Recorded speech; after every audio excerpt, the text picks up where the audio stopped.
La nouvelle maison était la réalisation des rêves de la famille, mais tout a changé lorsqu'un secret mortel a été révélé. Une nouvelle maison. Un nouveau départ parfait. Pour Martha, Robert et leurs enfants, cet endroit représentait bien plus que des briques et des fenêtres, c'était le rêve de toute une vie. Mais les rêves ont un prix. Lorsque la joie fait place à l'inattendu, la famille se retrouve face à un défi qui menace bien plus que leurs finances. Cela met en péril leur santé, leur unité et leur avenir. Comment reconstruire l'espoir quand tout semble s'effondrer? Préparez-vous à une aventure pleine de tensions, d'émotions et de rédemption. La journée commençait comme tant d'autres dans la petite maison où Martha et Robert vivaient avec leurs 2 enfants, Sophie et Daniel. Malgré l'espace restreint et les signes visibles du temps sur les murs écaillés et les meubles usés, la maison était remplie de rire et d'affection.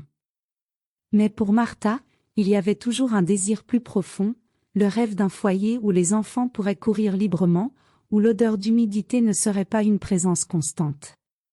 Ce matin-là, tout en préparant le café, Martha jeta un regard distrait par la fenêtre de la cuisine, où Sophie et Daniel jouaient avec des bâtons dans la cour. Le sol était plus fait de terre que d'herbe, et l'espace était à peine suffisant pour 2 enfants pleins d'énergie. « Ils méritent mieux que ça », murmura-t-elle pour elle-même en remuant son café. Robert entra dans la cuisine, apportant avec lui le journal du jour. Il posa le journal sur la table et s'approcha de Martha, déposant un baiser sur son front. « Tu penses encore à cette maison, n'est-ce pas ?» Martha soupira et esquissa un léger sourire. « Comment tu sais ? Tu fais toujours cette tête quand tu rêves trop grand. » Robert s'assit à la table, ouvrit le journal et feuilleta rapidement les pages jusqu'à la section des annonces immobilières. « Mais, tu sais, rêver grand, c'est peut-être ce dont on a besoin. » Il poussa le journal vers Martha, pointant une annonce mise en évidence. C'était une maison spacieuse, avec une véranda, une grande cour et même un grand arbre à l'arrière. « Robert, elle est magnifique. Mais tu as vu le prix ? » Elle secoua la tête et reporta son attention sur la casserole sur le feu.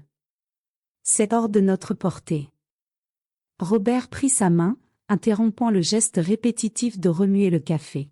« Écoute, Martha. J'ai fait quelques calculs.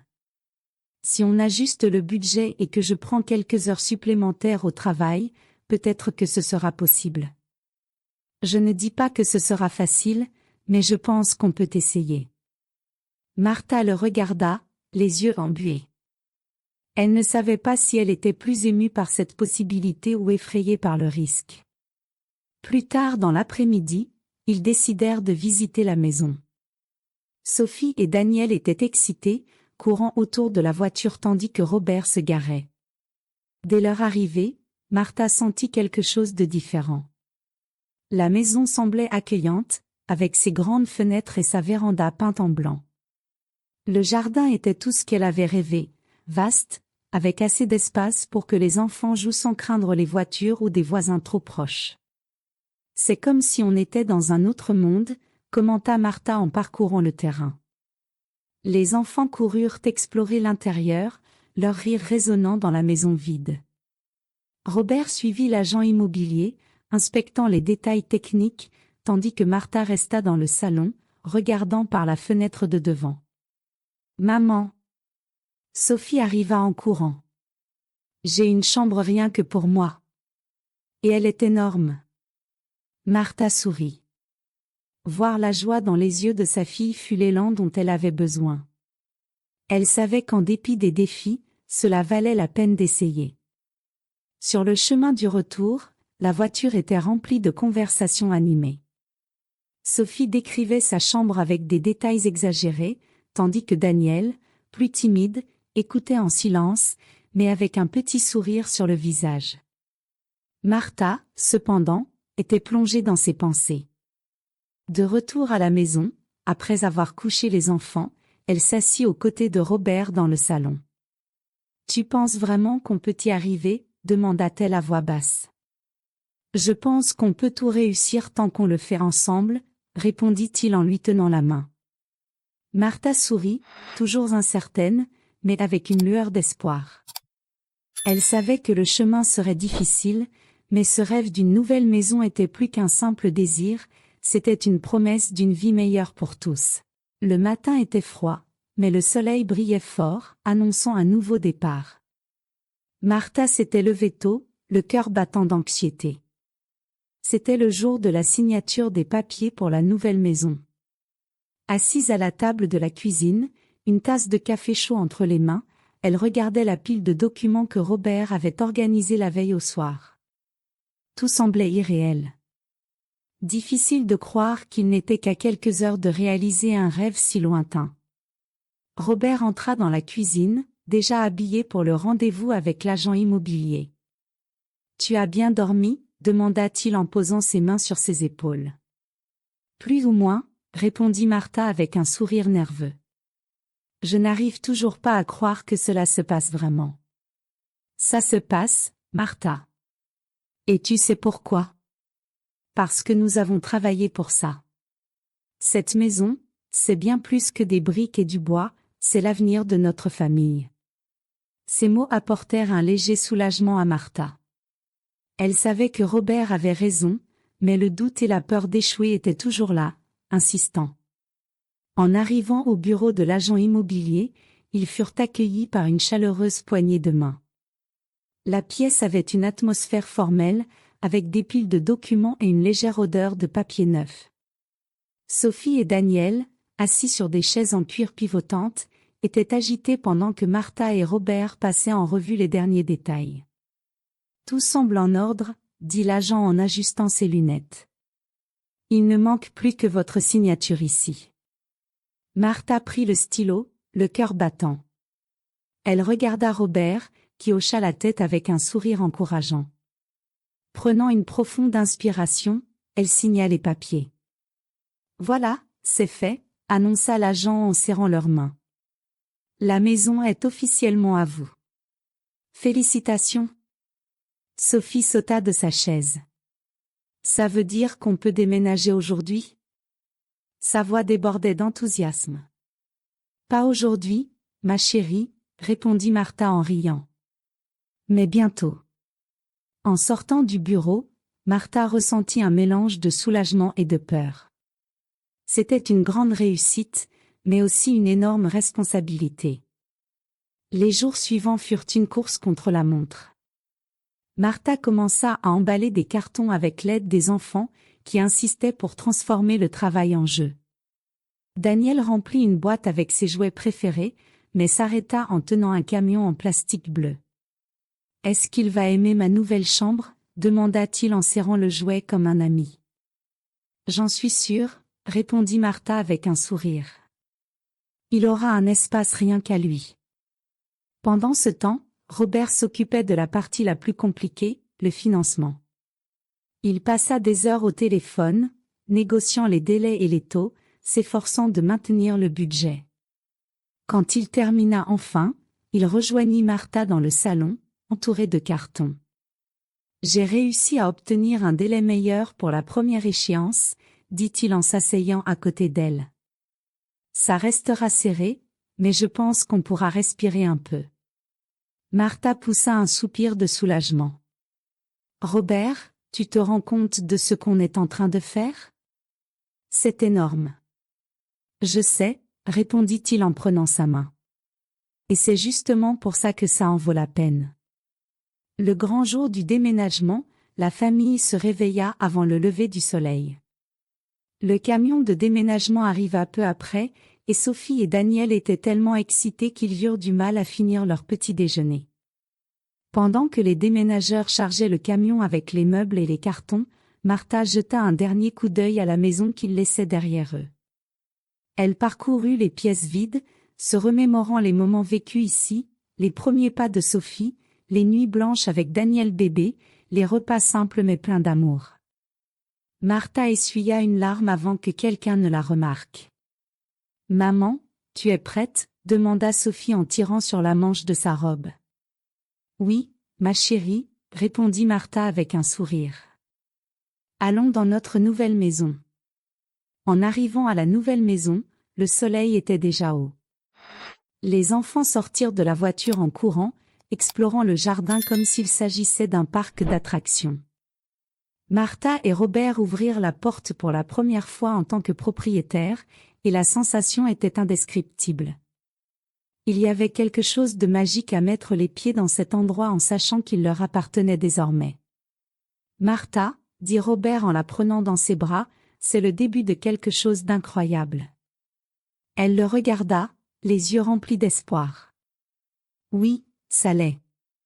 Notre nouvelle vie commence maintenant. » Pendant qu'il déchargeait les cartons et organisait les premiers meubles, Martha réalisa qu'en dépit des peurs et des incertitudes, ce moment représentait tout ce qu'elle avait toujours voulu. Peu importe ce qui viendrait ensuite, ils étaient ensemble, et c'était ça le plus important. Les premiers jours dans la nouvelle maison furent remplis de joie. Sophie et Daniel passaient des heures dans le jardin, courant autour du grand arbre et testant la balançoire improvisée que Robert avait installée. Martha, quant à elle, passait son temps à organiser chaque recoin de la maison, souriant à chaque détail qui transformait cet espace vide en un foyer. Pourtant, une inquiétude grandissante qu'elle ne pouvait expliquer la hantait. La deuxième semaine, Sophie commença à se plaindre de maux de tête. Martha pensa que ce n'était qu'un simple épuisement dû à l'excitation du déménagement.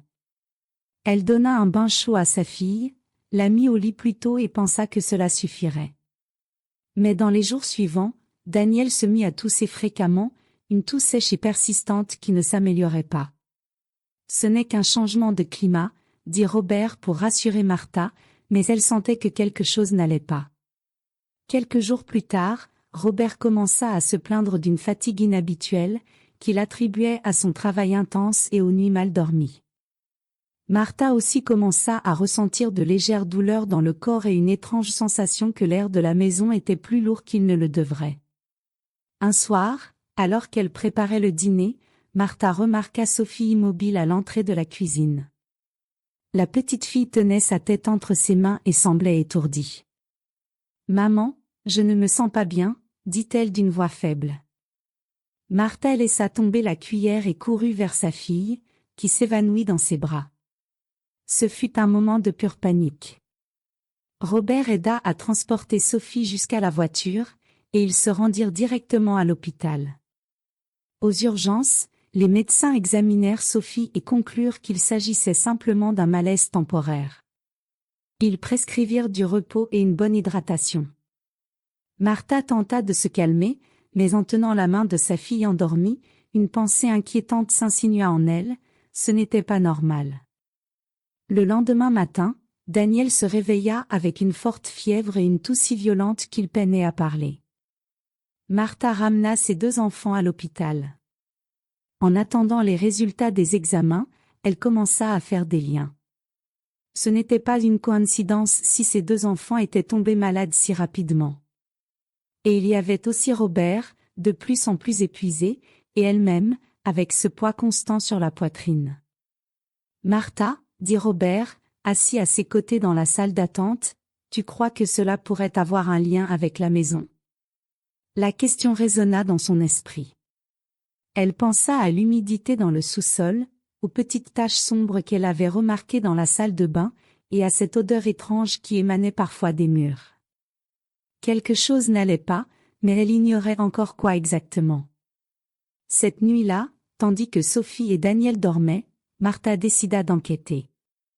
Elle prit une lampe torche et descendit au sous-sol, où l'odeur était plus forte.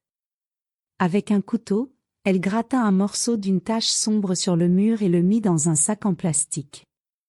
Le lendemain, elle apporta l'échantillon à un laboratoire pour analyse. En attendant les résultats, l'état de santé de la famille continuait de se détériorer. Sophie dut être hospitalisée en raison de difficultés respiratoires, et Daniel suivait le même chemin. Martha et Robert se relayaient à l'hôpital pour s'occuper des enfants, tout en luttant contre leurs propres symptômes. Lorsque les résultats arrivèrent, la nouvelle fut dévastatrice. Le laboratoire confirma la présence de moisissures toxiques dans la maison. Les particules, invisibles dans l'air, était suffisamment dangereuse pour provoquer les symptômes qu'il ressentait. Martha sentit le sol se dérober sous ses pieds.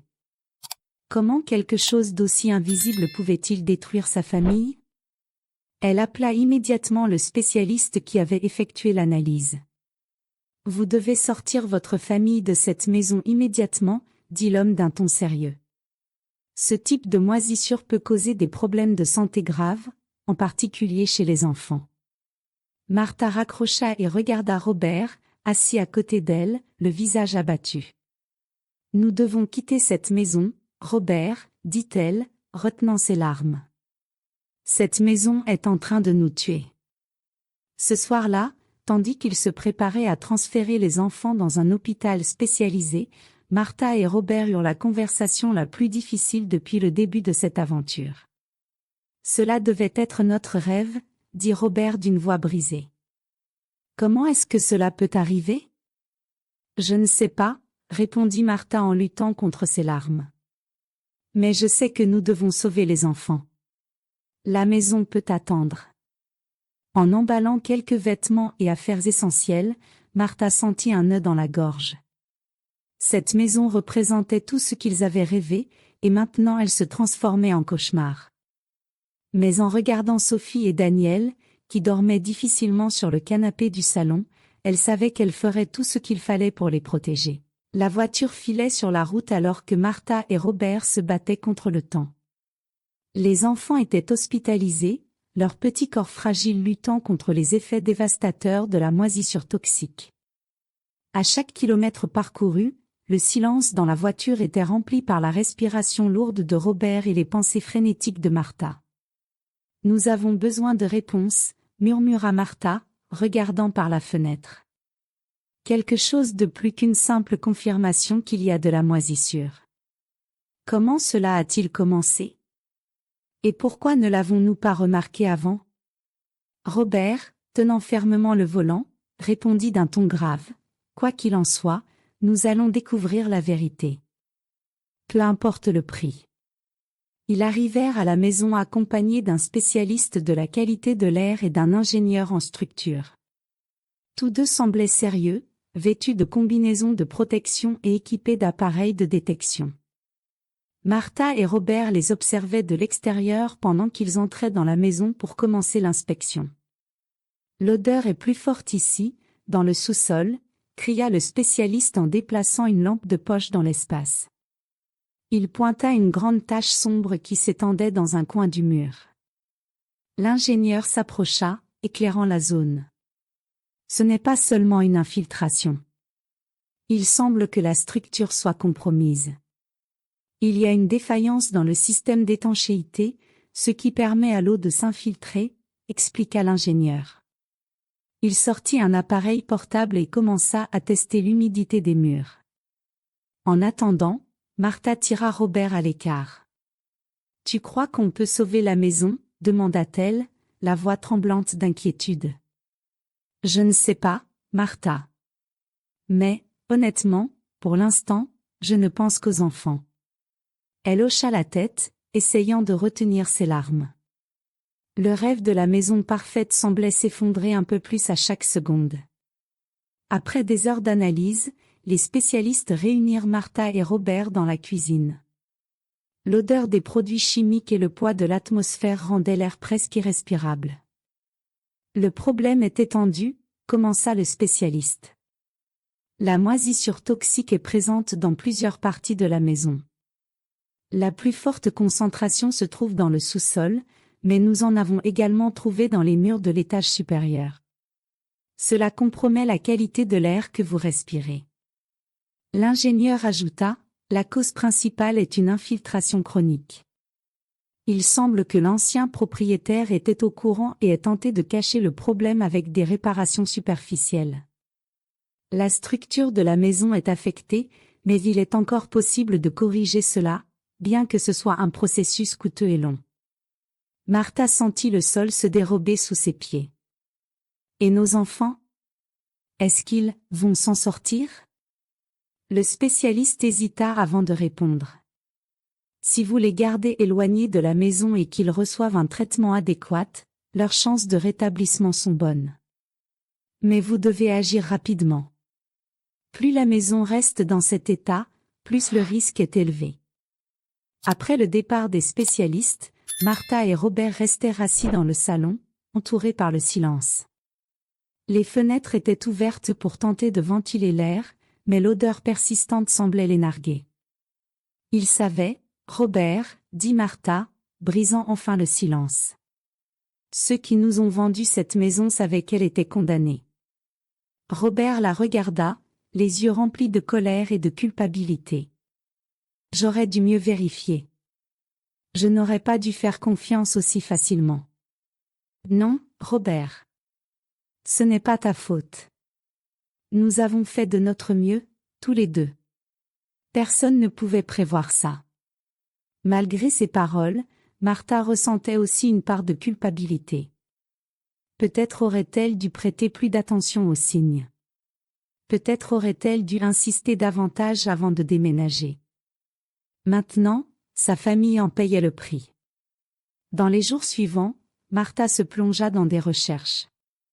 Elle lut tout ce qu'elle pouvait sur la moisissure toxique, depuis ses causes jusqu'au traitement. Elle contacta des avocats pour comprendre leurs options légales contre l'ancien propriétaire et même contre l'agent immobilier qui avait facilité la vente. Robert, quant à lui, se concentra sur les enfants.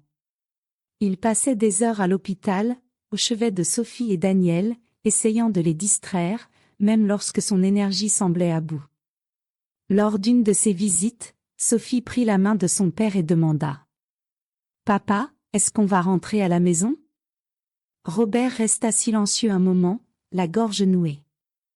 Finalement, il répondit : « Oui, ma chérie.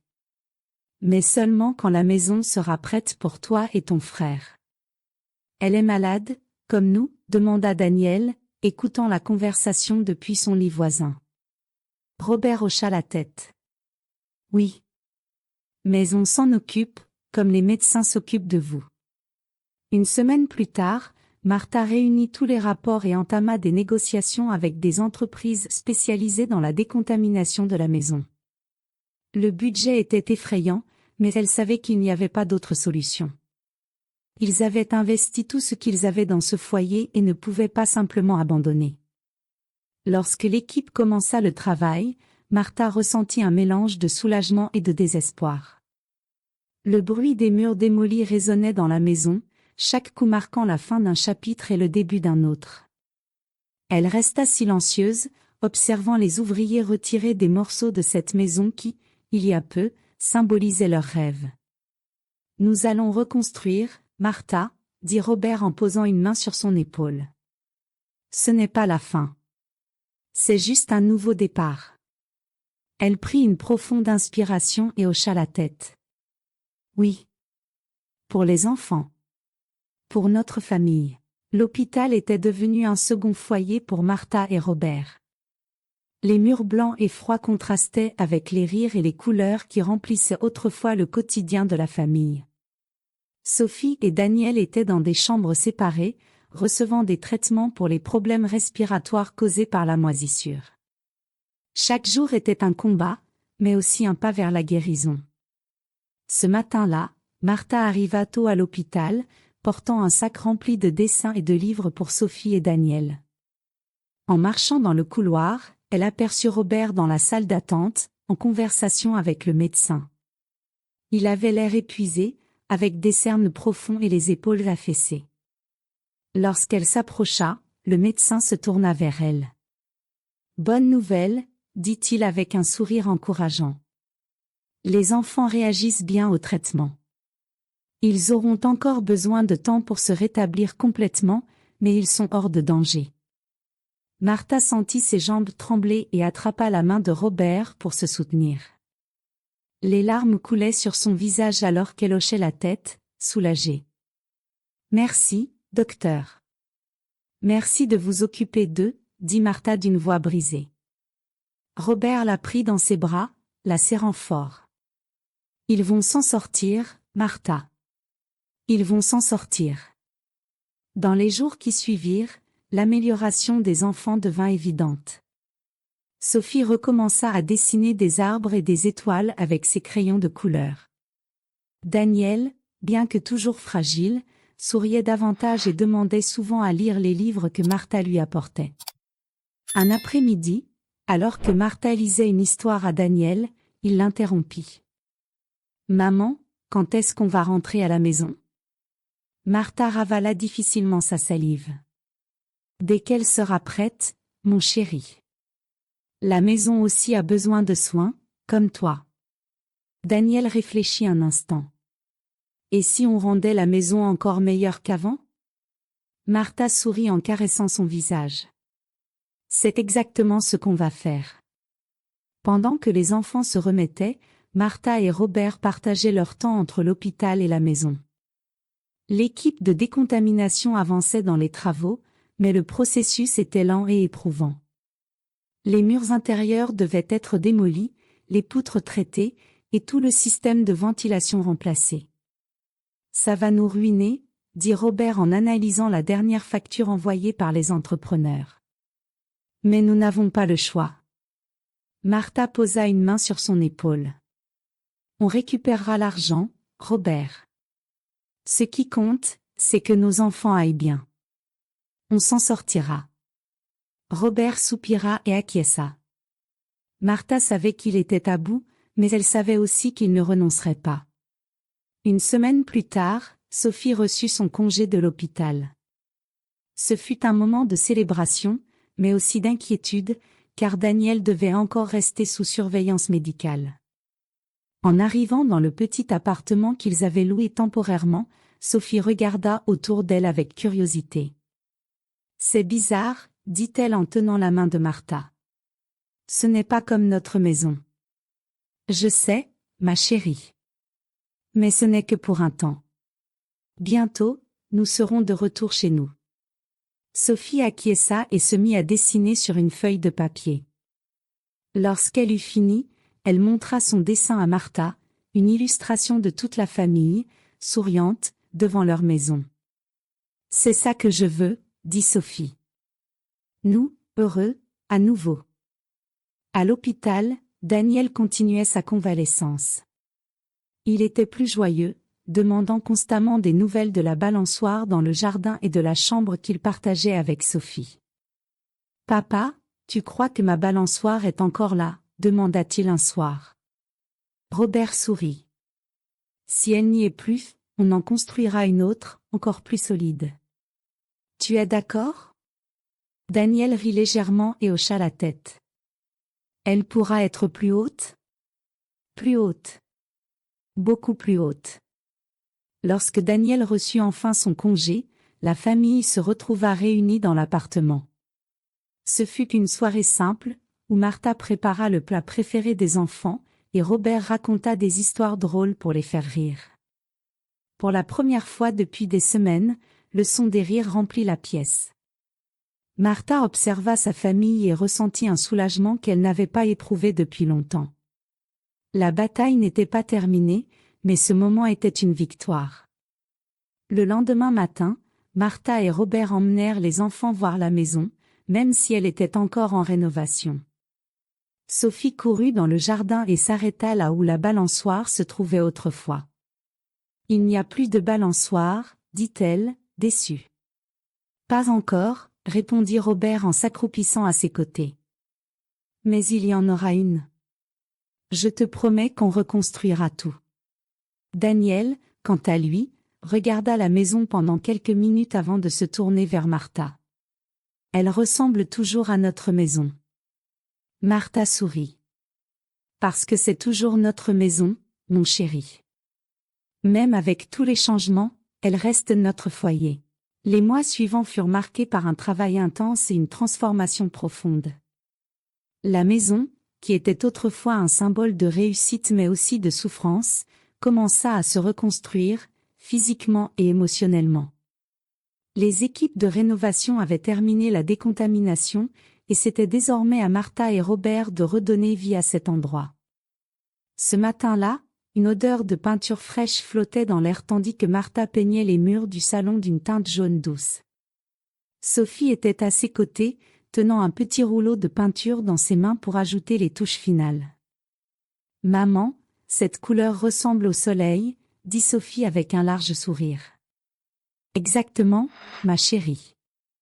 Je veux que cette pièce soit pleine de lumière. » Pendant ce temps, dans le jardin, Robert et Daniel travaillaient ensemble pour reconstruire la balançoire.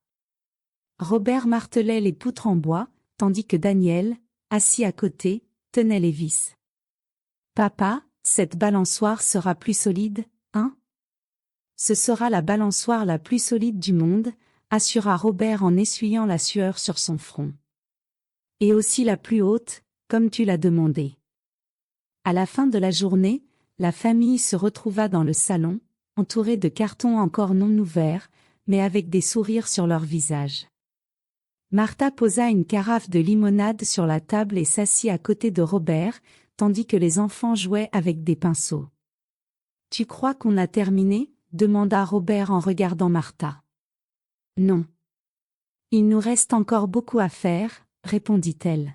« Mais nous sommes sur la bonne voie. » Ils levèrent leur verre de limonade, un geste simple mais chargé de sens.